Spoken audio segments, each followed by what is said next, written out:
बहुत विस्तार में चर्चा हो चुकी है। हर विषय पर, हर बिंदु पर माननीय मंत्री जी ने प्रकाश डाला है और उससे पहले भी वक्ताओं ने चर्चा की है हर विषय पे। उन चीज़ों को बिना दोहराए हुए, उसी में अपनी बात को रखते हुए मैं सिर्फ आप लोगों से आशीर्वाद लेने आई हूँ। देखिए, यहाँ पर हो सकता है आपके बीच में जो सांसद रहे हैं आपके ऊपर किसी न किसी तरह का दबाव डालने का काम कर रहे हो, क्योंकि उनका काम है दबंगई। उसी के दम पर राजनीति कर रहे हैं और वही करना चाहते हैं। ये हमसे ज़्यादा अच्छी तरह आप सब जानते हैं। हम तो मात्र भी 1 महीना हुए, 1 महीने में ही हमने देख लिया वो किस तरह, किस हद तक गिर सकते हैं। वो भी हमें भी कहीं बख्शने का काम नहीं कर रहे हैं। उन्होंने सोचा होगा कोई कमज़ोर लड़की आई है, हम अपनी दबंगई से उसको दबा देंगे, डरा देंगे, धमका देंगे। लेकिन उन्हें ये नहीं पता संघमित्रा मौर्य कौन है। संघमित्रा मौर्य हमेशा हक की लड़ाई लड़ने वाली लड़की है। आप सबको पता ही चला होगा, उन्होंने हमारा पर्चा भी खारिज करवाने का पूरा प्रयास किया था।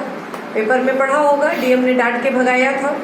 20-25 वकीलों के साथ में गए थे पर्चा कैंसिल करवाने। अभी बीच में भी उन्होंने एक फर्जी की अपने डराने धमकाने का काम शुरू किया। कल मैं गुन्नौर थी, वहाँ भी 2-4 जगह उन्होंने कोशिश की और आज दोपहर से तो उन्होंने एक फर्जी की वीडियो भी चला दी है। हो सकता है आप लोगों की भी जानकारी में आया हो, कुछ लोग आई। फर्जी की वीडियो पता नहीं कहाँ से एडिटिंग किया है, ना कोई उसमें बदायूं का, कोई भी व्यक्ति बदायूं का नहीं है उसमें। और वो दिखा दिया कि कल हमने कहीं पर प्रचार किया है और वहाँ पे फर्जी मतदान की चर्चा की है। अगर मैं बदायूं में हूँ तो बदायूं की जनता होनी चाहिए। और पीछे जो वो लगा हुआ है बैनर, उस बैनर में मोदी जी भी नहीं है। पता नहीं कहाँ से क्या क्या मतलब एडिट किया है। तो ये किसी भी हद तक गिर सकते हैं। आज जनता चुनाव लड़ रही है। जनता मोदी जी की योजनाओं से लाभ उठा करके, मोदी जी के विकास के कार्यों को देख करके, मोदी जी से प्रभावित होकर के आज जनता सड़क पर उतर आई है।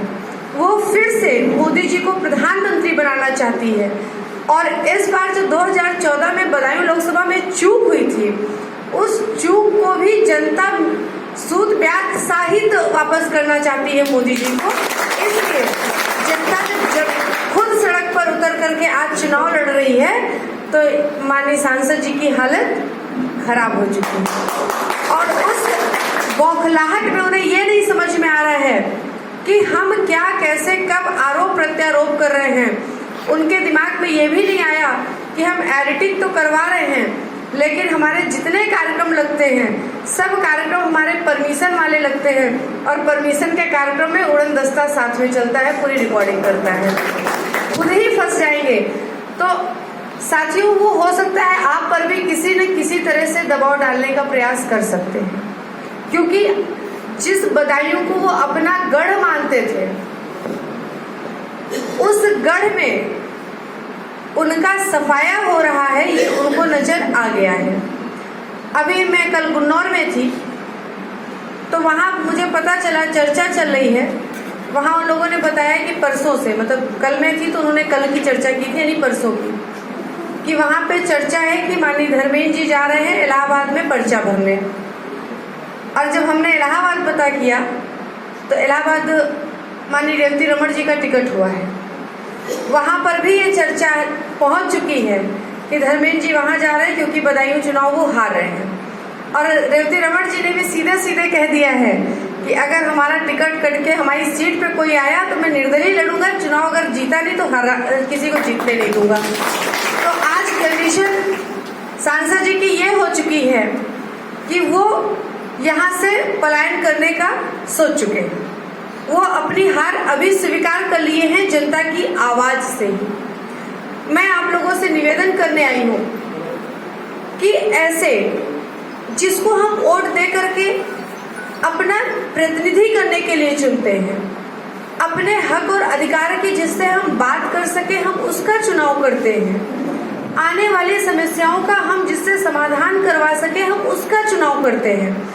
तो जब हम ऐसे लोगों का चुनाव करते हैं और वो अपने दबंगई से हमें हमेशा डराने धमकाने का काम करते हैं, तो हमें ऐसे लोगों को नेतृत्व करने के लिए मौका देना चाहिए क्या?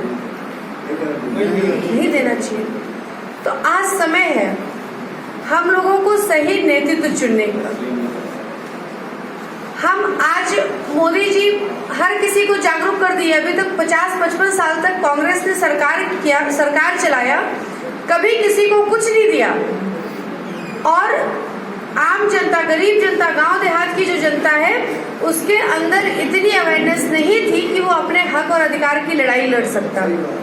वो कभी कह सकता कि हमको सरकार ने ये नहीं दिया, लेकिन आज मोदी जी की वजह से, मोदी जी कभी मन की बात, कभी कोई बात करके, कभी रेडियो में, कभी टीवी में आ करके जनता के बीच में जा करके टीवी और रेडियो के माध्यम से इतना अवेयरनेस फैला दिए हैं कि आज अगर कोई व्यक्ति किसी योजना से छूट जाता है तो वो बड़े हक से कहता है कि हमारा तो ये मिला ही नहीं है। यानी आज जागरूकता आ गई है। आज व्यक्ति अपने हक और अधिकार की बात करने लगा है कि उसका वो हक है।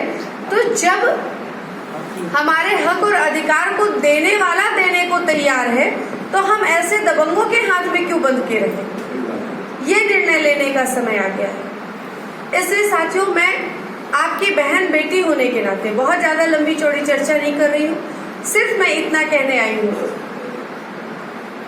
कि अब समय आ गया है बदायूं लोकसभा को ऐसे अपराधी और दबंगों से सावधान होने का, ऐसे लोगों का सफाया करने का जो हमारा ही वोट लेकर के हमें ही डराने धमकाने का काम करते हो, हमारे ही वोट से सांसद बनते हो और अपना गढ़ यहाँ पर बताने का काम करते हो। ऐसे लोगों को हमें यहाँ से हटाने की जरूरत है। अब वैसे भी डर उनके अंदर बैठ गया है साथियों। भी आपने देखा होगा जब मैं आई तो उनका वो रैली जा रही थी, उन्होंने दूर से ही देखा तो हाथ हिलाया। मेरा साइड का शीशा खुला था, धर्मेंद्र जी ने खुद माला उठाया और गाड़ी में फेंक दिया। विजय माला उन्होंने खुद हमें दे दिया है। उनको इस बात का एहसास है, वो डरे तो पहले ही हैं, लेकिन उन्होंने सबके सामने स्वीकारा। और जब उन्होंने पहली माला दी तो उनके साथ खड़ा बंदा, मैं नहीं जानती वो कौन था, उसने भी दूसरी माला डाली। दोनों माला हमारी गाड़ी में सीट पे पड़ी हुई है। तो साथियों, हम सिर्फ इतना कहने आए हैं आपकी बहन, आपकी बेटी होने के नाते कि अब हमें ऐसे लोगों से निजात पाने का समय आ गया है। 23 तारीख को आपके यहाँ मतदान होना है। ऐसे लोगों का बोरिया बिस्तर बांधने के लिए हम लोग को कमर कसना है। सिर्फ 2 दिन का समय बचा है, 20, 21 और 22। 23 को मतदान है। सिर्फ इतना कहूंगी कि मतदान के दिन पूरी कोशिश करिए कि सुबह नहा धो करके 7 बजे से 10 बजे के बीच में अपना मतदान कर लीजिए। और सबसे बड़ी बात है, अपना तो करिए, लेकिन घर में जितने मत हैं आपके, जितने वोट हैं, उन सब वोटों को भी बूथ तक ले जा करके उनका भी मतदान करवाइए।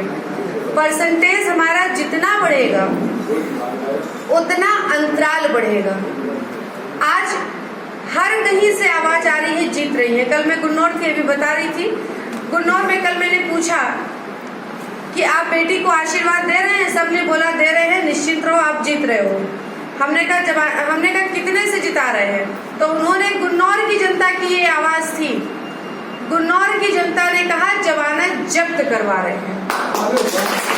गुन्नौर की जनता ने कहा है कि जमानत जब्त करवा रहे हैं। तो बदायूं, बिलसी और बिसौली तो भाजपा की सीटें हैं। यहाँ तो हमें लगता है कि इन तीनों सीटों पर खाता ही उनका नहीं खुलना चाहिए। जब गुन्नौर बोल रहे कि हम जमानत जब्त करवा रहे हैं तो इन 3 सीटों पे तो खाता नहीं खुलना चाहिए, ऐसा हो जाना चाहिए। तो मैं यही कहूंगी कि 23 तारीख को 7 से 10 के बीच में अपना एक वोट बूथ तक ले जा करके अपनी इस बेटी को अपना अमूल्य और रूपी आशीर्वाद देने के लिए कमल के फूल के सामने वाला बटन दबाएं और मोदी जी के हाथों को मजबूत करके, क्योंकि मोदी जी आज सिर्फ हम सब की ही नहीं, इस राष्ट्र के लिए भी जरूरी है।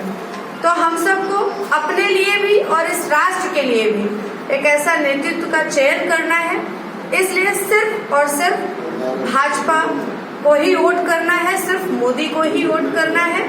इन्हीं बातों के साथ में मैं अपनी वाणी को विराम देती हूँ और उम्मीद करती हूँ कि आप सब लोग जो यहाँ पर एकत्र हैं, आप सबका आशीर्वाद इस बेटी को मिलेगा और साथ ही साथ जो यहाँ पर नहीं आए हैं किन्हीं कारणों से, आप लोग उनसे भी उनका आशीर्वाद इस बेटी को दिलाने का काम करेंगे और 23 अप्रैल को इतने मतदान करवाएंगे कि जब 23 मई को गिनती होगी तो आपके बदायूं लोकसभा में कमल ऐसे खिलेगा कि जब मोदी जी को पता चलेगा बदायूं लोकसभा जीतती है तो वो इसके साथ बताया जाए कि बदायूं लोकसभा की जनता ने 2014 की कमी पूरी करके सूद ब्याज सहित लौटाया है। सारे विधानसभाओं में विरोधी की जमानत जब्त हुई है। साथियों, ऐसा होना चाहिए। आज भी मोदी जी जाते समय कह के गए हैं, अंकल थे साथ में, उन्होंने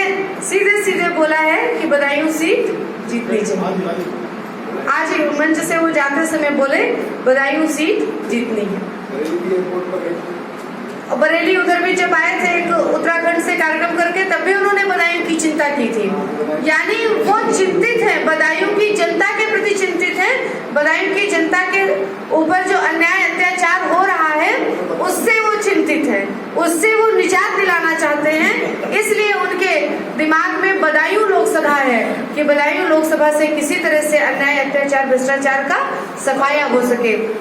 इसलिए साथियों, एक बार पुनः आपसे यही अपील कि 23 अप्रैल को अपना अमूल्य और रूपी आशीर्वाद इस बेटी को देने के लिए कमल के फूल के सामने वाला बटन दबा करके अपना आशीर्वाद दें और मोदी जी के हाथों को मजबूत करके हम सब अपनी बागडोर मोदी जी के हाथों में सौंपें। निश्चित तौर पे मोदी जी ने जिस उम्मीद से आपके बीच में भेजा है, मोदी जी के सिपाही की तरह आपके बीच में आपकी बेटी हमेशा लगी रहेगी। आपके दुख सुख में आपके मान सम्मान का पूरा ध्यान रखेगी। आपके मान सम्मान के साथ कभी कोई अगर खिलवाड़ करने का प्रयास करता है तो उससे जो है आपकी बेटी ईंट का जवाब पत्थर से देगी। ये आपकी बेटी हमेशा कहती है कि आपकी बेटी मान सम्मान से समझौता नहीं करने वाली है।